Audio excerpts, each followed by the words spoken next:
So let's talk about the Midnight Club, which is Mike Flanagan's next work from Netflix. And I think Mike Flanagan has really gone on to be one of the hardest working people we have today in the industry, because this man is just back to back with the series and movies and all of that.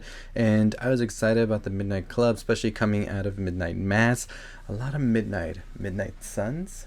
That would be pretty good, but let's talk about what he delivered with this one right here, which is an adaptation of a novel by Christopher Pike called The Midnight Club as well, where you basically have these like young people who are in this hospice, and they're pretty much dealing with everything that they're dealing with, and on top of that, some supernatural things start happening as they have this midnight club where they read stories at midnight and just try to pass the time as they are there.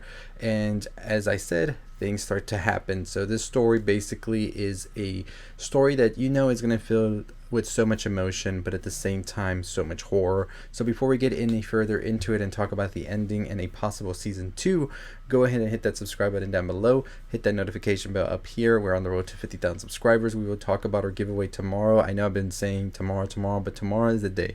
We will have the giveaway video. We've just been trying to tune it out, figure out how it's going to be done, and tomorrow we will talk about that, and it's going to be good. So anyways, let's talk about the Midnight Club, where we basically ended this whole thing. So throughout the whole series, we were seeing how all of these stories were being told by each one of them, and each of them had their own story to bring for like the spookiness of it all. But at the same time, we found out that each of these stories were sort of a personal part of themselves as well, that they sort of made into a horror story as well, which was an interesting way to get to know all of these characters until we got to the very end. They had been played by the Shadow, which of course is the equivalent of death, some of them, and some of them also saw their death in this show, which was very tragic to see for a lot of them. And we basically, by the end of it, have our main character who had been trying to figure out if there was a way for them to be able to escape death, to sort of be the ones that were going to survive everything that they had been going through, the sickness and all of that. Of course, by the end of the series, the character Ilonka finds out that maybe this is not the way to go about things, as she is sort of like lied to and sort of duped by the other character that we see here, Shasta, to perform a ritual. And we find out that she had actually performed this ritual back in the day, as she was one of the people that was here at this hospice that had actually survived and actually lived and cured her sickness through this ritual, apparently. Now, this is all interrupted by the Dr. Stanton, who pretty much tells Ilonka, like, hey, you gotta stop this. Don't do this. Don't go down this path. You're so busy trying to sort of get away from it that you're just letting your life go by you and not living it to the fullest as you should be, and just be happy and all of that. This pretty much is a turn for Ilonka, as throughout the whole show, she had been trying to figure out if there was a secret, if there was rituals and all of this that would help her, as they found out about Paragon and all of the rituals that they had done with the Greek goddesses and all of that in order to live longer. And so this pretty much is a whole thing that she had been going through, and the reason she chose to come to the hospice in the first place, in order to uncover secrets and all of that.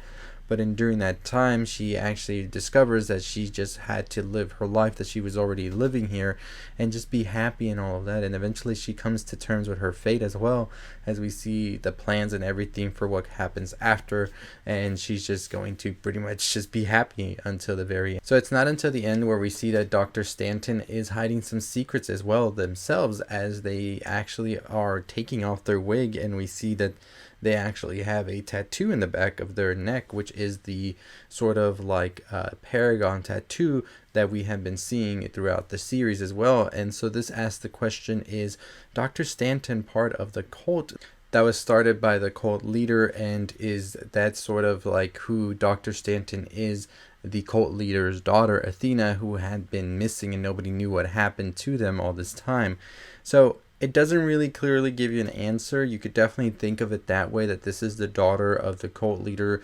As we know, the daughter of the cult leader wanted to stop the cult because of everything that it was like doing, the sacrifices and all of that, and wanted to actually help people. And it looks like Dr. Stanton is that type of person who wants to help people, as we saw what she did with Ilonka and everything that was happening with her, and sort of had a sit down with her. And maybe this is the reason that she was so against the rituals and everything as well, and talking about them and hearing about them as well, is because she came out of this cult and was trying to stop it. Now you could also wonder if she is in fact herself doing these rituals as well, with the bodies in the morgue and all of that, which would make sense as well because it could definitely be both sides of things. You never know exactly how the story is going to unfold here, as that's pretty much what we end the season on, is with this big reveal, and they're definitely setting up for a season 2. Mike Flanagan actually talked about this during a press conference for the show, so we could definitely be seeing some more of this characters be sort of fleshed out. Could it be Athena? Could it not? Could it be another character? Could it be somebody else that we might have heard of throughout the series? I could definitely lean more into the Athena side of things, and there could be other characters in here. I mean, we know Shasta's still trying to do this ritual as well, so there could be a lot of conflict that starts to happen because of all of this, and it definitely sets up some interesting takes for what could eventually be a pretty good series in the long run. So we'll see what happens with that, but I'm excited to see if this show does continue further. I think Netflix and Mike Flanagan, like I said, have both expressed interest in continuing this, and the way they ended for sure. But with Netflix, you never know, right? Netflix likes to be a little funny with things where they leave you with a cliffhanger for something and you're just anticipating it, and then the news hits, it's canceled. But we'll see. I think Mike Flanagan and Netflix have a lot of trust with one another, so we could definitely be getting something pretty soon, an announcement for it. But let me know your thoughts and opinions on the Midnight Club down below. What did you think about it? Let me know as well, what do you think about who Dr. Stanton is? Is she Athena or not? Let me know in the comments below. Make sure you subscribe for more on all the videos you love. We're on the road to 25,000 subscribers. We have an ending explained on Werewolf by Night today, as well as Mr. Harrigan's Phone, so stay tuned for those episodes. And we also did a video review on the movie Satanic Hispanics today. Check it out if you haven't, but we do have a ton of other stuff. Like I said, we have our giveaway video coming tomorrow. We'll definitely try to release that this whole week, but we were just getting pushed back on a lot of other things we wanted to release, and I didn't want to like put a bunch of videos out like I did the other day because I feel like that was too much. So I'm trying to do my best to space them out. But anyways, we do have our Hellraiser video this weekend as well, talking about the ending and what could be next as well, so stay tuned for that. But as always, that is going to do it for me. I'll see all of you next time. Like I said, don't forget to subscribe, hit that notification bell. As always, stay safe, stay positive.